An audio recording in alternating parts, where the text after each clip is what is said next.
This is a production of the Oyo State Ministry of Information and Orientation.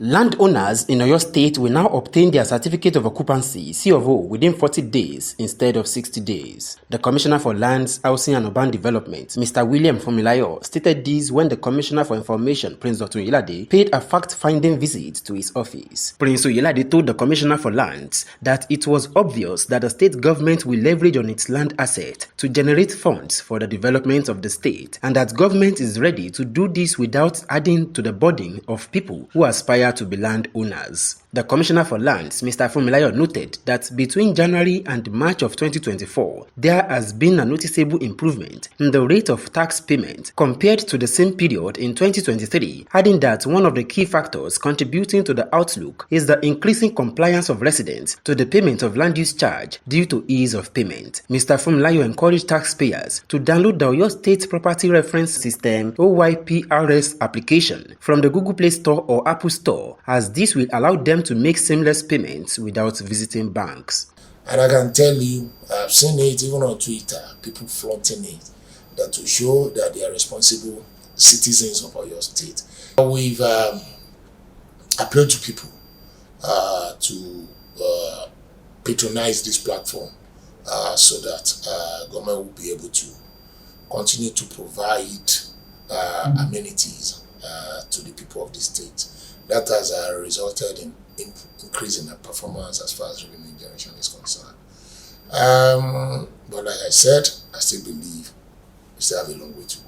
Shedding light on the removal of building obstructions around the ongoing Ibadan Circular Road project, the Commissioner cautioned members of the public from exaggerating the situation. He said 60 houses erected on the corridor of the Circular Road were demolished. He stated that it was necessary to clear obstructions along the corridor of the road project for the safety of the people. Mr. Fumilayo said even though adequate notices were given to affected property owners, the state government has enumerated buildings along the corridor for proper compensation, relocation, or integration as the case may be. He disclosed that those with verifiable papers for their property should approach the Ministry of Lands to initiate their compensation process. The Commissioner for Lands seized the occasion to advise members of the public to partner with the Ministry of Lands and Housing in carrying out any land acquisition or development. He said Oyo State has a developmental plan on its lands, and it would be wrong for anyone to indiscriminately purchase land in areas meant for other state developmental projects. He said anyone who is in the business of selling lands should approach the Ministry of Lands for proper guide in order to avoid embarrassment and waste of their resources. If you are so non-compliant with our advice that you go ahead to buy land where it is meant for an hospital, in the near future when development comes, you have to take your land off.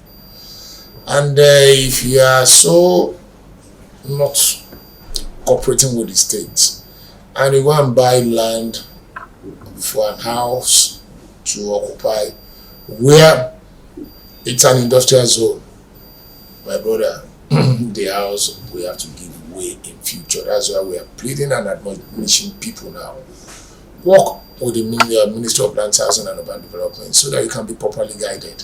Commending Governor Makinde on his efforts towards providing adequate housing scheme, the Land Commissioner said a lot of housing, industrial and farm estates have sprung up since 2019, with about 10 government residential areas (GRA) currently being developed. He disclosed that unlike the colonial and post-independence GRAs established by many previous administrations in Oyo State, housing provision has taken a different dimension under Governor Seyi Makinde, with ready-made infrastructures including drainages, central water system, good access roads, street light and electricity, which make life easier for subscribers to those GRAs. He stated that GRAs like Leria Adegun, Senator Abiola Jimobi, Chief Koli Osho, Senator Rashidi Ladoja, High Chief Yekini Adeojo, Aerodrome Phase 2, Baywood, among others, are going to be part of the modern housing blueprint of Seyi Makinde's legacy. Mr. Fumilayo said despite the template of the old and traditional GRAs established before before Makinde administration, like Ulunloyo, Ogun River Basin, Abagbira, Elenosonsho, and Nairot. The governor has been magnanimous enough to release funds for their upgrade. On low-cost housing estates for middle and low cadre members of the public, the Commissioner for Land stated that there are many constructed housing estates for average members of the public to subscribe to in places like Egbeda, Wire and Cable, Akinyele, among others, but the responses have not been encouraging. He said the government is considering factors that would encourage members of the public to subscribe to existing low-cost housing estates in the state. Mr. Funmilayo said anyone interested should visit the Ministry of Land, Secretariat Agodi Ibadan, for proper guidance. The Lands Commissioner praised Governor Makinde for increasing housing loan fund for civil servants as part of efforts to ensure proper housing becomes affordable for its workforce. Mr. Funmilayo enjoined members of the public to support the vision of Governor Makinde to improve the land administration system